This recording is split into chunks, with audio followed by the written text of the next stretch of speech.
안녕하세요. 안녕하세요. 반갑습니다. 반갑습니다. 사랑합니다. 사랑합니다. 여기까지 가서 술 드시고 돌아오신 직장인들 반갑고 수고 많으셨습니다. 우리 가운데 육신의 연약이나 아픔으로 고통받는 지체들이 저희 모임에도 많고 또 전국 모임에도 참 여러 있습니다. 연말이 되니까 그런 분들을 위한 또 그런 분들을 생각나게 하시고 또 기도하게 하시는 그런 마음이 더 강한 것 같습니다. 우리의 힘으로 할 수 없지만 우리가 가진 가장 큰 무기는 기도입니다. 진심을 다해서 주님께 기도함으로 그 은혜를 맛보고 능력을 맛볼 수 있는 그런 기도의 열매들이 많기를 바라고 아픔 가운데 있는 모든 지체들이 주님의 위로를 경험할 수 있는 그런 시간 되기를 간절히 바랍니다. 오늘 베드로 후서를 들어가게 됩니다.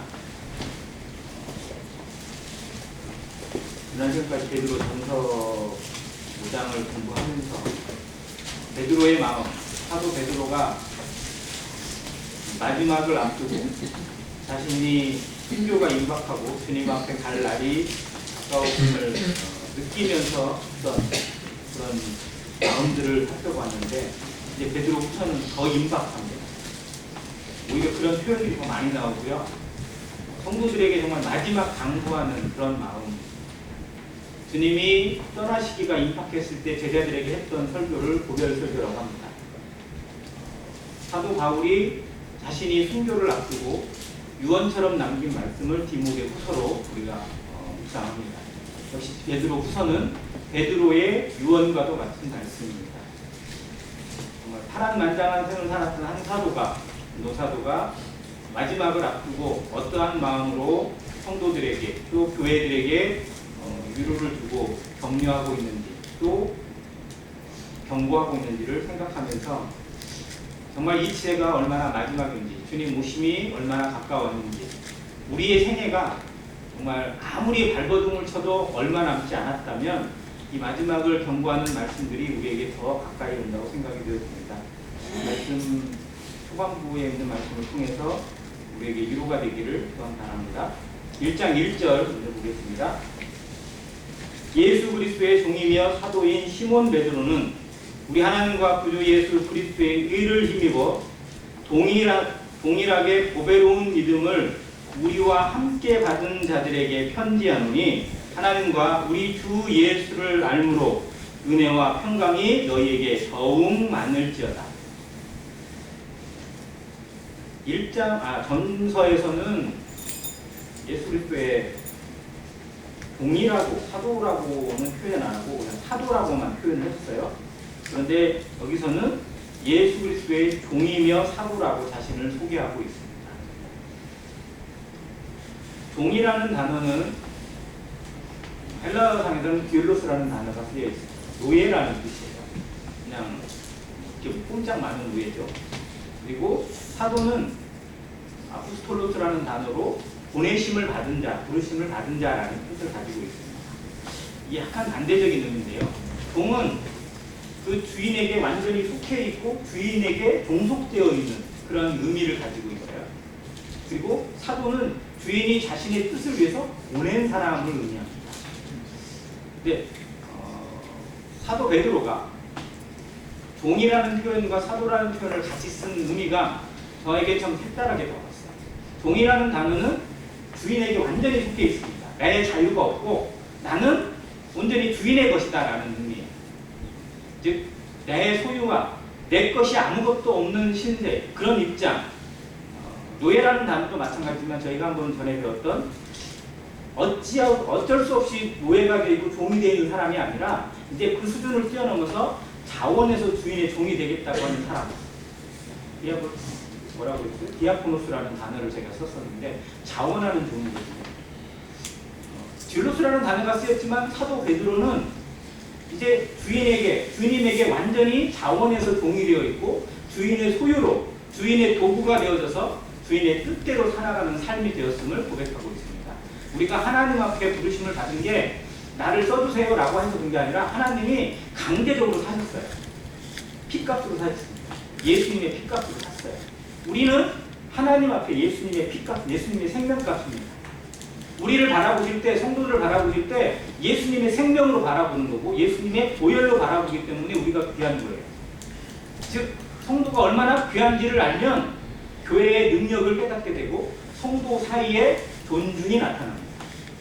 근데 성도를 하나님이 피값으로 사신 교회나 하나님의 생명값으로 보지 않고 그냥 사람으로 보기 때문에 무시하고 판단하고 함부로 말하는 비방이 나와요. 이 종이라는 단어가 우리에게 얼마나 귀한지를 한번 생각해 보게 되는 거고 동시에 사도입니다.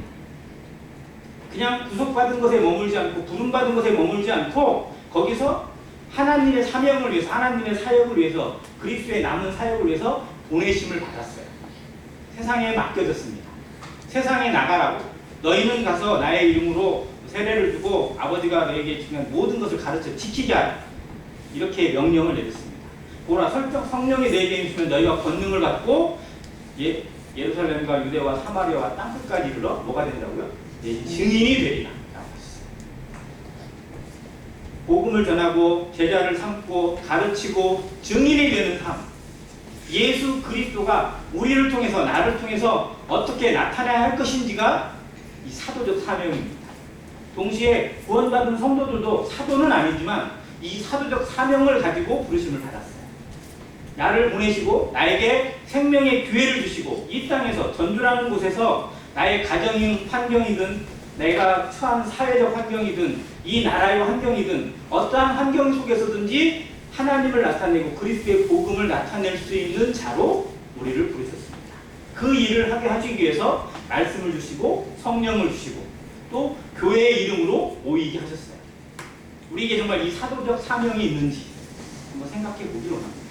나는 그리스도의 종입니다. 동시에 그리스도의 보내심을 받은 사도적 마음을 가지고 살아가는 성도. 이것이 베드로가 마지막에 정말 이 편지를 받고 이 서신을 받게 될 그 성도들에게 교회들에게 주고 싶은 그런 유언의 마음이 아니었을까 생각합니다. 자, 그걸 통해서 동일하게 우리랑 보배로운 믿음을 함께 공유한 자들에게 이 표현이 참 정다워요. 네가 믿은 예수님이나 내가 믿은 예수님이 같다는 거예요. 우리가 동일하게 예수님을 통해서 예수 그리스도의 보혈로 구원받은 성도들입니다. 어떤 사람이 뛰어나고 어떤 사람이 낙고가 아니에요. 어떤 사람이 큰 일을 했기 때문에 그 사람은 큰 성도고 어떤 사람은 아무 일도 안 하니까 작은 성도가 아니에요. 우리는 동일하게 하나님의 자녀이고 동일한 믿음을 소유하고 있고 동일한 구원을 받은 형제들이 자매라는 사실을 여기서 보여주고 있습니다. 그래서 하나님과 우리 주 예수를 알므로 은혜와 평강이 더욱 많을지어다라고 얘기합니다. 안다는 것이 왜 중요한지를 베드로가 보여주고 있어요. 아는 것. 헬라어로 안다는 단어는요, 그노시스라는 단어를 원래 씁니다. 그래서 거기서부터 명기주의라는 그노시스 학파가 나왔거든요. 그런데 이 단어에서는, 이 말씀에서는 그노시스가 아니라 에피그노시스라는 단어를 쓰셨어요. 이건 좀 더 다른 의미예요. 그냥 일반적인 지식이 아니라는 겁니다. 예수 그리스도를 아는 것, 그리고 그 은혜를 아는 것은 그냥 지식이 아니에요. 보편적인 지식이나 사람들에게 도움을 주는 지식의 수준이 아닙니다. 이건 생명을 얻게 하고 그 생명으로 더욱 살아가게 하는 하나님을 아는 것입니다. 에피그노시스라는 단어예요. 더 특별한 지식입니다. 탁월한 지식이에요. 우리가 예수님을 알고 하나님을 알고 성경을 아는 것은요, 세상의 지식과 차별된 거예요. 이건 하나님이 우리를 정말 특별하게 부르셔서 특별한 은혜를 주신 겁니다. 세상에 IQ가 높다고, 학문이 높다고 성경을 깨닫는 게 아니잖아요. 예수님을 깨닫는 게 아닙니다. 구원을 받을 수 있는 게 아니에요. 정말 우리에게 주신 그리스도를 알게 하신 것, 하나님을 만나게 하신 것, 그 안에 살아가도록 하신 것이 얼마나 특별한 은혜인지를 우리가 이 알미라는 단어를 통해서 적용시키고 합니다. 그리스도를 알아가야 돼요. 제대로 알아야 돼요.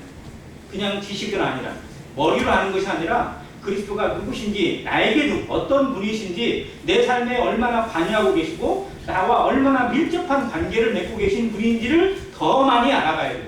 그래서 그리스도를 아는 지식에서 자라가라고 말씀하셨고, 호세아에서는 그러므로 우리가 여호와를 알자, 힘써 여호와를 알자고 권면하고 명령하고 있습니다. 우리는 정말 얼마나 하나님을 아나요? 한번 양심이 한번 물어보세요. 난 하나님을 얼마나 알아? 내가 과연 안다고 자부할 수 있나? 이만큼 안다고 자랑하고 이만큼 아는 것이 마치 대단한 것처럼 착각하고 살아가는 건 아닙니다. 알면 할수록 신비로운 것이 하나님이십니다. 알면 할수록 놀라운 것이 성경입니다. 성경을 대하면 대할수록, 하나님을 만나면 만날수록 정말 내가 얼마나 미련하고 얼마나 어리석고 얼마나 악한지를 깨닫게 돼요. 그래서 제가 읽을수록 고개를 숙이는 것처럼 성도는 하나님을 알면 할수록 겸손을 배울 수밖에 없습니다. 베드로가 이걸 강조했습니다. 하나님과 우리 주 예수를 알므로, 그 깊이를 알고 그 넓이를 맛보고 그 어마어마한 능력을 맛봄으로 은혜와 평강이 너에게 더욱 많이 기원한다고 합니다. 정말 우리에게 이 기쁨이, 이 은혜와 평강이 넘치기를 간절히 바랍니다. 세상이 주는 은혜와 평강이 아니라, 잠시 주는 기쁨, 잠시 주는 만족이 아니라 정말 누구도 흔들 수 없고 누구도 빼앗을 수 없는, 세상 그 무엇도 우리를 건드릴 수 없고 노터치가 되는 은혜와 평강입니다. 사도 바울이 이것에 대한 가치를 얼마나 많이 깨달았으면 로마서 7장에서 그렇게 괴로워하고 오라 나는 곤고한 자로다, 누가 나를 이 사망의 늪에서 건져낼까 라고 탄식했었는데, 이 은혜를 깨닫고 나니까 이 은혜와 평강이 자신에게 찾아오는 그리스도의 능력을 맛보고 성령의 역사를 경험하게 되니까 이제 누구도 우리를 하나님의 사랑에서 끊을 수 없다고 선언하고 단언하고 있습니다. 우리가 흔들리지 않는 것, 내가 강해서가 아니에요. 내게 주신 하나님의 은혜입니다. 그 은혜를 알므로 흔들리지 않는 것. 근데 우리가 자주자주 흔들리고 자주자주 약해지는 것은요, 모르는 거예요. 제대로 알지 못하는 겁니다. 그 알미 내 삶을 움직일 수 있는 힘이 안 되고 있는 거예요. 그냥 여기서만 왔다 가는 거예요. 나를 움직이는 힘, 내 속에서 녹아나는 지식, 내 속을 움직이고 내 생명의 모든 것을 이끌고 갈 수 있는 힘의 근원이 바로 하나님의 말씀에 있습니다. 말씀을 안다는 것이 얼마나 놀라우고 얼마나 대단한 것인지 사도들이 경험했고 믿는 자들이 경험했고 믿음의 선진들이 삶을 통해서 보여줬습니다. 그리스도의 말씀이 그들의 삶에 들어갔을 때, 그들의 중심을 움직였을 때 누구도 터치할 수 없는 그들의 역사가 나타났고요, 하나님의 위대한 선물이 그들을 통해서 전달되었습니다. 이건 누구도 설명할 수가 없어요. 저 사람이 어떻게 저렇게 됐지? 누구도 이해 못해요. 그런데 하나님만 하십니다. 우리 안에 이 하나님을 아는 것, 그리스도를 아는 지식이 정말 차고 넘치도록 풍성해지기를 간절히 원합니다. 자, 그러면서 이렇게 얘기합니다. 이 신기한 능력으로 생명과 경건에 속한 모든 것. 이 단어를 한번 주목해 주세요. 생명과 경건에 속한 모든 것입니다. 자, 생명은 우리가 아는 것처럼 그리스도를 통해서 주시는 생명의 가치, 구원의 가치, 은혜입니다. 또 거기에 덧붙여서 경건에 속한 것들이 더해집니다. 즉, 성도는 구원받은 것으로 멈추지 않습니다. 그것이 끝이 아니에요. 그 안에서 무엇든 삶을 경건에 속한 모든 것들이 이루어지는 삶, 성숙이죠. 성화입니다. 그 과정을 사도 바요드로가 계속 이야기해주고 있어요. 자, 그 부분에 그걸 우리에게 주셨으니 이는 자기의 영광과 덕으로서 우리를 부르신 이를 뭐함으로? 알므로 말미암는다고 설명해주고 있습니다. 역시 알므로 이것이 이루어진다는 거예요. 즉, 이 알문, 이건 지식이 아닙니다. 단순한 지식이 아니에요. 그리스도를 안다는 것이, 하나님을 안다는 것이 내 인생이 얼마나 큰 복이고 얼마나 큰 능력인지를 우리의 삶에서 매일 매 순간 경험하는 성도 되시기 바랍니다. 기도를 통해서, 말씀을 통해서, 찬양을 통해서 정말 하나님을 알아가는 것이 내 인생이 얼마나 큰 즐거움입니다. 그래서 시편 1편에 고백하잖아요. 복 있는 사람은 뭐라고요? 악인들의 꾀를 듣지 아니하고 죄인들의 길에 서지 아니하며 오만한 자들의 자리에 앉지 아니하고 뭐예요? 오직 여호와의 율법을 즐거워하여 주야로 그 율법을 묵상하는 거예요. 얼마나 즐거워, 얼마나 좋으면 주야로 묵상해요. 정말 밥 먹는 것도 잊어버리고. 그래서 성경의 수많은 기록들 중에 하나님의 말씀이 내게 얼마나 좋은지를 고백하는 내용들은 차고 넘쳤어요. 정말 제가 그런 내용만 찾다 보니까요, A4 용지로 한 장을 꽉 채우고 넘어가더라고요. 그냥 내 입에 막 꿀처럼 달다고 얘기하질 않나. 내 일정한 양식보다 주의 말씀을 더 사모했다고 했어요. 오죽하면 성경의 제일 긴 장 어디죠? 시편 119편. 총 몇 절까지 있는지 아세요? 176절까지 있어요. 여기에 매 절마다 하나님의 말씀에 대한 것이 다 들어있어요. 그렇게 짠 성경이에요. 그 성경. 하나님의 말씀, 법, 하나님의 어떤 것들이 얼마나 뛰어난지를 막 머리를 짜내가지고 쭉 기록한 성경이 시편 119편이에요. 그 말씀만 우리가 쭉 묵상해야도요, 하나님의 말씀의 위력을 조금씩은 알아간다고 생각이 들어집니다. 자, 우리를 부르신 이를 알므로써 만나는다고 고백해요. 자, 베드로후서 1장 초반부의 핵심 주제는 우리가 아는 것처럼 4장부터 10절까지 나와 있는 그런 내용입니다.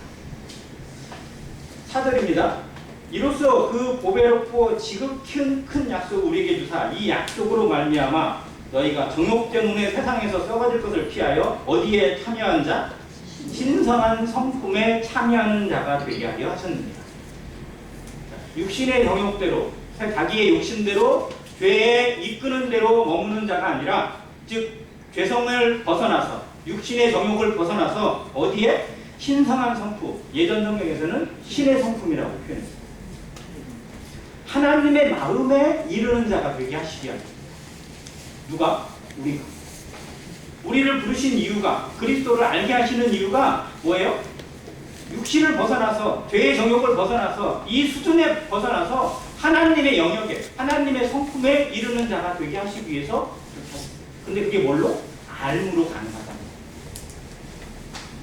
그러니까 그럼 제대로 알아야죠. 뭘 얼마나 알아야 될지. 그 알미 우리를 얼마나 변화시킬 것인지가 5절부터 7절까지 있는 말씀입니다. 같이 읽겠습니다. 5절부터 시작.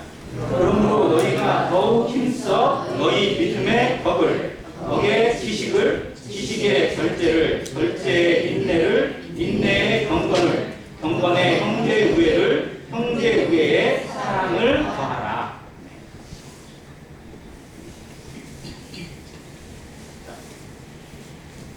신의 성품에 참여하는 자, 하나님의 마음에 합한 자. 다윗이 이 수준 얼마나 이뤘는지는 잘 모르겠지만요, 하나님을 알아가고 하나님의 뜻대로 살아가는 자는 반드시 이 과정을 거칠 수밖에 없고요, 거쳐야만 합니다. 우리는 어떻게 거치고 있는지를 살펴봐요. 나에게는 어떠한지, 우리는 어떤 수준에서 하나님에 대한 알과 감사와 지식과 영광을 돌리고 있는지를 우리 스스로 분별할 수 있는 지혜가 있어요. 마지막의 단계를 사랑을 더하라, 사랑을 공급하라고 말씀하셨는데, 이게 쉬울까요? 사랑이라는 단어가 마무리예요. 그리고 시작이 뭐예요? 믿음이. 자, 그럼 믿음으로 시작해서 무엇을 완성하는 거예요? 사랑으로 완성합니다. 자, 그리고 그 과정은 실상은 따져보면 소망이 다 포함되어 있어요. 그러니까 믿음, 소망, 사랑 이 세 가지는 항상 있을 것인데, 그 중에 제일은 사랑이라는 고린도전서 13장의 말씀과 좀 맥을 같이 하는 것 같아요. 자, 믿음에 뭐를 더하라고요? 덕을. 덕 하면 이게 되게 애매한 단어더라고요. 덕이 뭐예요? 아, 덕이 있다 이렇게 얘기하는데요, 뭐가 있어야 덕이에요? 남자들은 흔히 뭐가 있으면 덕이 있다고 얘기해요. 듣기 좋은 표현으로 배가 좀 나온 사람이 이 덕이 있다고 얘기해요. 칭찬하는 거긴 한데, 자, 이 덕이 있다는 믿음의 덕을 더해야 돼요. 그러면 덕이 도대체 뭘까요?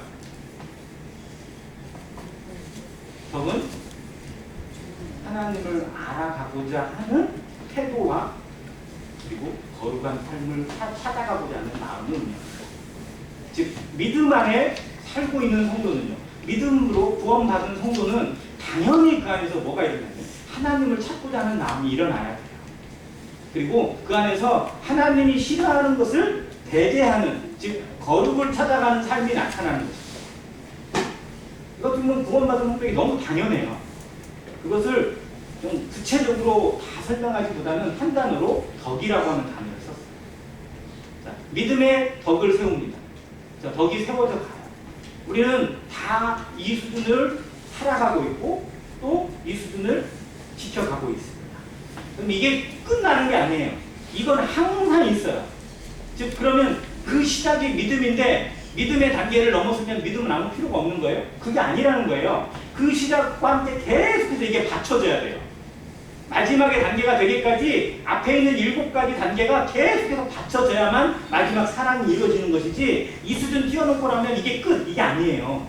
근데 우리는 뭐냐고 생각하면 1단계부터 8단계까지 놓고 아 나는 한 5단계 됐나? 이렇게 따지려고 해요. 하나님의 성품은 그런 게 아니에요. 5단계에 이른다는 자체는 뭐냐면 1단계가 계속해서 삶에서 적용이 돼야 되고 2단계, 3단계, 4단계가 계속 움직여져야 돼요. 즉 8단계는요. 이 모든 것이 우리 안에서 끝없이 일어나는 거예요. 어느 수준에 도달하면 앞에 것이 완성되는 게 아니라 끝없이 주님 나라에 갈 때까지 이 믿음의 덕을 더하는 것부터 계속해서 시작이 돼야 돼요. 그래서 믿음의 덕, 거룩을 추구하는 마음, 그 하나님 앞에 살고자 하는 그 태도, 그리고 그 덕에 뭐가 더해져야 돼요? 지식입니다. 그렇게 살고자 하는데 하나님에 대해 모르면, 그리스도에 대해 제대로 알지 못하면 수준에 자랄 수가 없어요. 이 지식은 좀 특별한 것 같으면 앞에 있는 지식, 알입니다. 에피그노시스라는 단어를 쓰셨습니다. 정말 하나님 앞에 속해 있는, 하나님께 다다를 수 있는 특별한 지식이에요. 그러면 그게 우리가 파내는 거예요? 하나님이 주신 거예요? 그 지식은 내가 막 찾아내는 거예요? 성경은 내가 막 열심히 연구하면 다 깨달아지던가요? 아니, 누가 깨닫게 해주세요? 성령께서. 즉, 이 모든 삶의 과정에 뒤에서 누가 주관하고 계시고 누가 도우시느냐? 성령이 도우시고 계시고 주관하고 계시다는 사실입니다. 믿음의 덕도 마찬가지고요. 덕의 지식도 마찬가지예요. 내가 찾아가는 거지만요. 그 안에 하나님이 어떻게 도우시는지를 매일매일 경험해야 돼요. 그래서 지식에 대한 부분을 내가 연구해서 내가 어디서 없는 자료를 찾아내서 지식이 쌓여지는 게 아니라 성경을 통해서 내 마음의 기도를 통해서 하나님께서 깨달아주게 하시는 것들을 경험했을 때 이 부분이 채워져 가게 되죠. 믿음의 덕을, 덕의 지식을, 그리고 지식의 뭐를? 절제. 지식은 사람을 뭐하게 할 수 있습니까? 교만하게 할 수 있습니다. 지식 다음에 꼭 이 절제를 쓰신 이유가 있더라고요. 어느 순간 지식은요, 사람 앞에 자기를 과시하게 만듭니다. 있는 것을 자랑하게 만듭니다. 내 것이 아닌데 하나님의 것인데도 하나님의 것까지 자랑하려고 해요. 그게 무리예요. 뭔가 조금만 잘 된다, 뭐가 조금 있다 그러면요, 막 뻐기고 싶고 내세우고 싶고 어깨에 힘들어가고 사람들이 알아주고 있습니다. 이게 끊임없이 일어나요. 그래서 지식 다음에 절제가 반드시 필요합니다. 절제는 또한 성령의 9가지 열매 중에 몇 번째 열매예요? 마지막 열매입니다. 성령의 열매, 시작이 사랑이고요. 마지막이 절제. 이것도 아름다운 조화거든요. 성령께서 이루시는 역사가 사랑으로 시작되어지고요. 절제로 마무리가 되어진다는 것도 깊이 생각해 봐야 돼요. 우리 삶에 이 절제가 바탕되지 않으면 우리가 언제든지 넘어질 수 있고 언제든지 다른 사람에게 상처 줄 수 있다는 것을 생각해야 됩니다. 그래서 지식으로 이루어지는 것 속에 절제가 같이 일합니다. 지식에 절제를 더하고요. 절제에 무엇을? 인내를 더해요. 성도의 삶에 인내, 이때만 참아요? 얼마나 참아야 될까요? 사랑은 뭐라고요? 사랑의 첫 번째 나타나는 특성이 오래 참고예요. 사랑은 오래 참고. 그러면 진정한 사랑이 누구예요? 누가 사랑이에요? 내가 사랑해? 하나님은 사랑이시잖아요. 요한일서에 기록했잖아요. 하나님은요 사랑이 많으신 분 정도가 아니에요. 하나님은 사랑 그 자체세요. 그래서 하나님은 어떻게 하세요? 오래 참으세요. 얼마나 오래 참으셨어요? 내가 구원받기까지 참으셨어요. 우리가 구원받고 정말 엉터리 같이 살아도 참고 계시잖아요. 그냥 쓸어버렸으면 차라리 속 편할 텐데 안 그럴까요? 근데 하나님 정말 오래 참으세요. 나를 보면 하나님의 오래 참으심이 얼마나 대단한지, 얼마나 놀라운지 묵상되어져야 됩니다. 우리가 그 증인들로 돼야 돼요. 믿음의 덕을, 덕의 지식을, 지식의 절제를, 절제의 인내. 자, 인내가 우리 가운데 세워져 가는 삶. 이게 정말로 어른이 되어가고 아비가 되어가고 또 리더가 되어가는 모습인 것 같아요. 참아주는 것, 기다려주는 것, 견디는 것. 부모의 마음 중에 자식을 자기 손으로 때려 죽이고 싶은 때가 한 번도 없으셨다. 얘 자식이지만 정말 내 손으로 그냥 때려 죽고 싶은 생각이 들 때가 한 번이라도 있었다. 그때 이런 사람만 있어요? 나경님 한 번도 없으셨어요?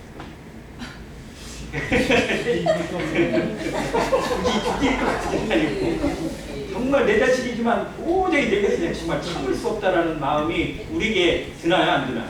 들어요. 아주 들어요. 내 속으로 난 자식이지만 정말 이해가 안 되고 어떻게 해야 되나 막 별 생각이 다 들 때가 우리에게 찾아옵니다. 근데 우리 감정대로 했다면 우리가 여기 있을 수도 없고요. 우리 부모에게서 우리가 벌써 사라졌겠죠. 안 그러겠어요? 내가 내 자식을 어떻게 하기 전에 내 부모가 나를 먼저 어떻게 하지 않았겠어요? 내가 할 기회도 없어요, 실상. 정말 우리가 여기까지 있는 것은 끊임없이 참고 내려온 부모들의 또 그 조상들의 인내도 같이 한몫하더라고요. 근데 하나님은 그 사람의 참과 비교 안 될 만큼 오래 참으십니다. 이 세상에 죄악된 모습들 정말 하나님이 다 먹여 살리시고 하나님이 입히시고 하나님의 능력으로 하나님의 은혜로 살아가고 있으면서도 하나님이 어디 있냐고 하나님 있으면 얼굴 보여달라고 그러면 내가 믿어주겠다고 하는 사람들 정말 저 같으면요 안 놔둬요. 그냥 저 같으면 본보기라도 그런 사람 몇 명 골라가지고 그냥 사라지게 한다니까요. 봐라 내가 이런 사람이다 라고 이렇게 할 것 같아요. 그런데 하나님 그렇게 안 하시잖아요. 그도 하나님의 형상입니다. 그 안에 하나님의 형상이 회복되기를 기다리시는 그 마음, 그리고 그를 위해서 예수 그리스도가 피를 흘리시고 죽기까지 순종하시는 그 은혜, 이것 때문에 하나님이 참으세요. 지금 세상을 쓸어버리시고 그냥 믿는 자들만 데려다가 하나님 나라 그냥 살친다 아무 문제 없을 것 같은데 아직도 구원받지 못한 영혼들, 아직도 그를 위해 기도하고 있는 성도들의 기도를 차마 꺾지 못하시고 기다리고 계신 하나님의 마음, 정말 생각해요. 정말 오래 참음이 얼마나 놀라운 것인지 우리 삶에서 경험해 가시기 바랍니다. 사랑은 오래 참는 거고요. 견디는 겁니다.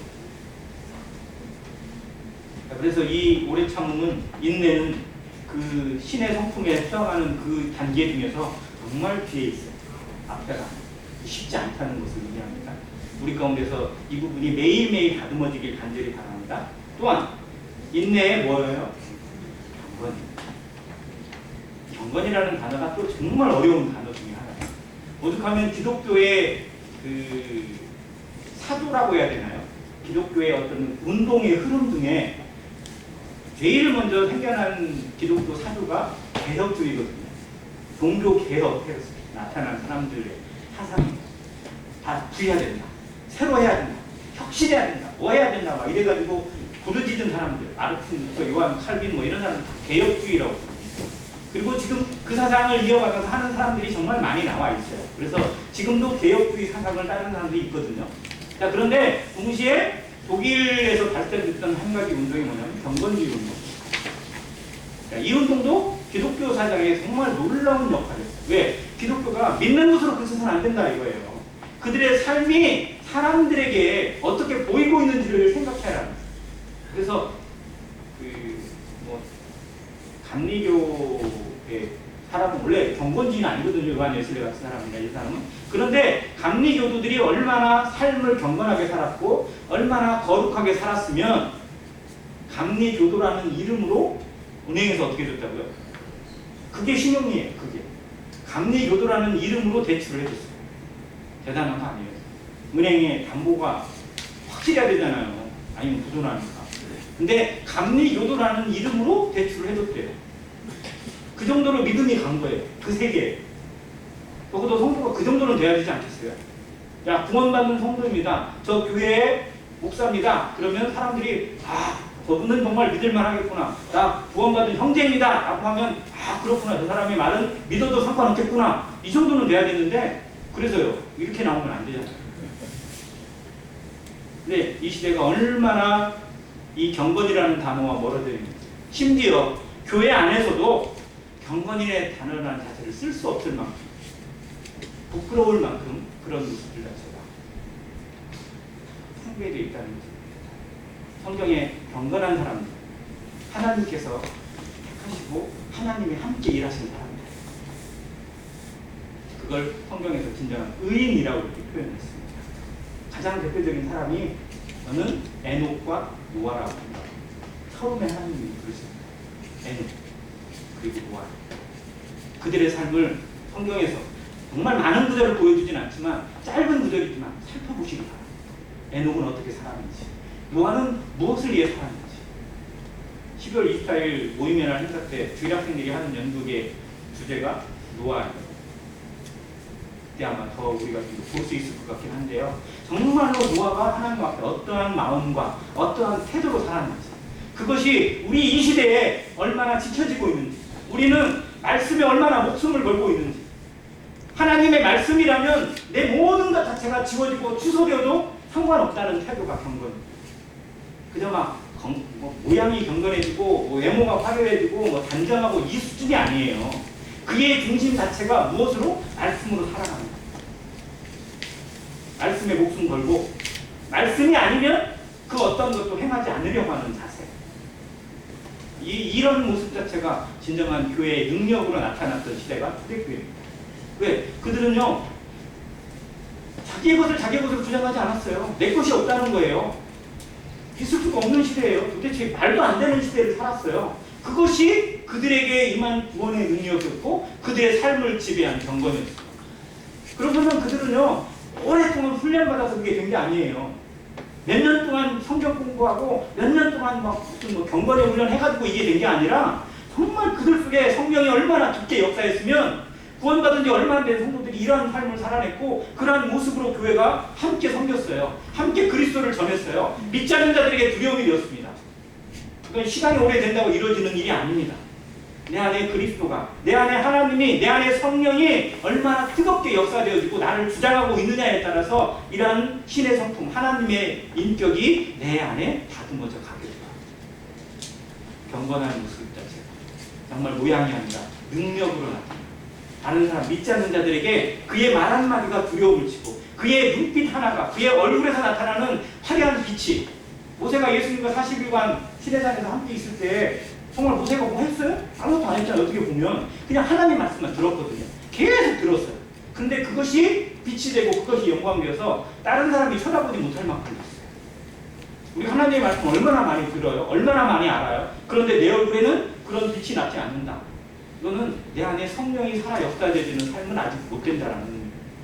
그래서 우리 안에 정말 하나님의 말씀이 살아 역사되어지고 성령의 역사가 믿지 않는 자들에게도 어느 정도 드러날 수 있는 그런 영향력을 끼칠 수 있는 삶으로 나타나기를 간절히 원합니다.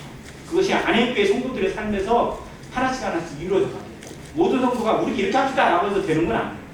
그러나 이 말씀 앞에 자신의 삶을 드리고 자신의 생각을 주고 지워내고 성령 앞에 모든 것을 내려놓기 시작하는 성도의 발걸음이 있다면 그를 통해서 조그마한 불꽃이 우리 가운데 번져나가게 되실 것입니다. 신앙의 운동들은 그렇게 됐어요. 여기 딱 해가지고 쭉 하자 이렇게 된 게 아니라 정말 어떤 사람의 헌신과 어떤 사람들의 기도에 의해서 그렇게 일어났어요. 우리나라의 영적 대부흥운동, 이게 평양에 있던 교회에서 시작되었을 때 그 일이 어떻게 됐느냐, 그냥 집회에서 시작됐어요. 집회에서. 근데 집회 둘째 날 되니까요, 그 말씀을 듣고 도저히 사람들이 가만히 있을 수가 없는 거예요. 그러니까 이대로 있으면 안 되겠다는 것이 막 그들에게 막 일어나기 시작한 거예요. 그래서 뭐 했어요? 자기의 죄를 나와서 회개하기 시작했어요. 공개적으로 회개하기 시작했어요. 그 일을 첫 번째 한 사람이 길선주 장로라는 사람입니다. 그 일이 번지기 시작했어요. 아주 막 전부 다 막 하나씩 그냥 막 사소한 것들까지도 그 안에서 생각해가지고 차마 하나님 앞에 내려놓지 않으면 못 살겠다는 거예요. 이것을 고백하지 않으면 내가 견딜 수가 없다고 막 그런 운동이 일어나게 됐어요. 그것이 우리나라를 뒤흔들었던 평양 대부흥운동. 그럼 교회가 하나님 앞에 어떠한 자세로 살아야 돼? 성도가 하나님 앞에 어떠한 모습으로 살아가야 할 것인지에 대한 간절함이 우리 가운데 일어나게 되는 역사. 성령이 나를 주장하고 성령의 음성이 나의 심령을 뒤흔들어내고 막 쥐어 짜내고 있는 것을 느끼는. 그래서 그냥 가만히 있을 수가 없어. 부르짖어야 되고 울며 통곡해야 되고 나가서 하나님 앞에 엎드려야 되고 정말 누군가에게 찾아가서 복음을 전해야 되고 누군가에 가서 용서를 구해야만 하는 그런 마음으로 우리를 움직일 수 있는 그러한 성령의 역사가 이 시대에도 안행교회도 나타나기를 간절히 소원합니다. 그래서 우리의 삶에 성령의 역사가 정말 부끄러움이 아니라 그 모든 것을 온전히 씻어낼 수 있는 능력으로 다가와서 마지막 시대 아름다운 불꽃처럼 작용되어서 믿지 않는 자들에게 두려움이 되고 영향력을 끼치고 정말 살아있는 하나님의 몸된 교회의 모습이 우리 교회를 통해서 우리 성도들을 통해서 나타나기를 간절히 원합니다. 자, 인내의 경건을 또 해보시고 또 경건에 뭐예요? 형제 우애. 자, 형제 우애가 정말 얼마나 어려운지를 다시 보게 돼요. 우리 형제 우애 잘하는 것 같죠? 근데 우리가 잘하는 건요 세상에서도 웬만큼 해요. 즉 세상에서 하는 수준으로 우리가 형제 우애를 하고 있다면 그건 형제 우애라고 말하기가 어려워요. 그러니까 세상에서도 잘하는 사람들이랑 친한 사람들끼리 어떻게 해요? 친한 사람들끼리요 정말 막 간도 쓰게도 다 오히려 조폭들이 더 잘해요. 그러잖아요. 조폭들 막 지들끼리는 어떻게 해요? 우리는 혈맹이다. 막 손에 막 칼집을 해가지고 서로 피를 꺼요. 막 미친 짓 같은데 우리는 이 정도로 친하다 이걸 과시해요. 근데 그들이 한계가 뭐예요? 그 세계를 벗어나보면 금방 한계가 나와요. 그런데 우리 교회 안에서는 정말 뜨거운 것 같고 교회 안에서는 다 괜찮은 것 같은데 밖에 나가기만 하면 아니 무슨 일만 생기면 그냥 아무 말도 않고 뒤돌아서고 이상한 소리 나오고 뒤에서 비방하고 있다. 그러면 세상하고 뭐가 달라요? 그게 형제 우애라고 말할 수 있어요? 정말 우리의 입에서 나오는 말, 우리 생각에서 다른 성도와 다른 지체들을 향하는 마음이 얼마나 뜨거운지 혹 나에게 원망이나 비판이나 판단이나 혹은 비방의 모습은 자리 잡고 있는 것은 아닌지 깊이 생각해야 돼요. 하나님이 들으세요. 그 성도가 못 들을 수 있지만 하나님은 우리의 모든 것을 우리 심령 속에 있는 생각까지도 다 들으세요. 그걸 하나님이 참고 계셔야 돼요. 그래서 하나님 정말 오래 참으셔야 돼요. 내가 참는 것과 비교가 안 돼요. 세상 사람들이 욕하고 세상 사람들이 판단하고 원망하는 거 참으시는 건 일도 아니에요. 근데 정말 하나님을 괴롭게 하는 게 뭔지 아세요? 성도들이 성도를 비방하는 거. 교회가 교회를 비방하고 있고 판단하고 있고 무시하고 있는 거 이거 하나님이 참으실 수 없는 거예요. 근데 우리의 형제 우애를 우리 다시 한번 점검해야 됩니다. 나에게 정말 그런 하나님의 마음을 느끼고 있는지 내가 하나님의 마음이 나로 인해서 얼마나 상처받고 얼마나 찢어지고 있을 것인지 한번 느껴보셨어요? 내가 하는 말 한마디 때문에 하나님의 마음이 찢어지고 있고 정말 예수님이 차마 눈뜨고 볼 수 없는 그런 마음으로 괴로워하고 계신다는 이건 우리가 할 바를 안 하는 거예요. 이건 하나님을 무시하는 거고 죄를 짓는 거예요. 그래서 형제 우애는요 보이지 않는 하나님 앞에 우리의 마음이 성도를 향해서 어떻게 움직이고 있고 어떠한 기도를 하고 있고 얼마나 공경하고 있는지를 보여주는 겁니다. 이 차원이 정말 높습니다. 그래서 형제 우애와 사랑은 함부로 말할 수 없는 단어. 그러나 그리스도 안에서 교회 안에서 최상의 인격 높은 것만큼은 분명합니다. 자, 성경의 인물 가운데 우애가 가장 뛰어난 친구로 누구를 꼽죠? 다윗과 요나단을 꼽죠. 요나단이 정말 어떠한 우애를 폈죠?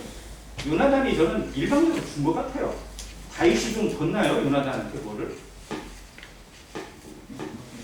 준 것은 제가 별로 못 느꼈어요. 나중에 요나단의 아들 무비보셋을 거둬들이고 한 건 있는데 그것도 따지고 보면 좀 약간의 생색내기 정도밖에 안 되거든요. 실상은 다윗은 어마어마하게 받은 사람이에요.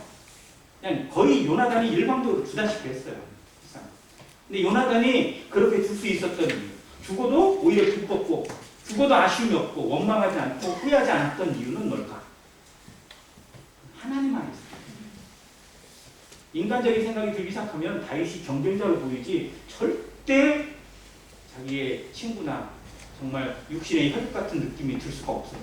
왜요? 왕의 자리는 혈육하고도 나누면 안 나눠요? 혈육하고 안 나누죠. 왕의 자리는요, 아들하고도 안 나누는 자리라고 해요. 그렇잖아요. 자기 아들이 자기보다 똑똑하고 왕 될 것 같으니까 그 아들도 죽인 왕이 있잖아요. 실제로 역사적으로 있어요. 자기가 어차피 그 아들한테 물려줘야 되는데 지금 왕이 될까 봐서 사람들이 이 사람 왕으로 세울 거 봐서 죽여버렸어요. 정말 말도 안 되는 이게 왕의 자리라는 거예요. 자, 요나단은 차기 왕세자입니다. 자기가 왕의 자리를 물려받을 세자예요, 세자. 황태자라고요. 그런데 경쟁자가 될 수 있는 다윗에게 아버지가 죽이겠다고 하면 그냥 구경하면 돼요. 내가 죽여야 될 사람을 아버지가 데리고 죽이는구나.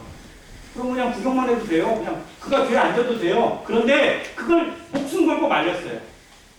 그리고 아버지한테 욕을 먹고 아버지가 자기를 향해서 창을 던지는 것까지 견디면서 그렇게 할 수 있었던 이유가 어떤 것이었을까? 나는 형제를 위해서 정말 얼마나 참을 수 있고 얼마나 양보할 수 있고 얼마나 희생할 수 있고 얼마나 나를 버릴 수 있을까?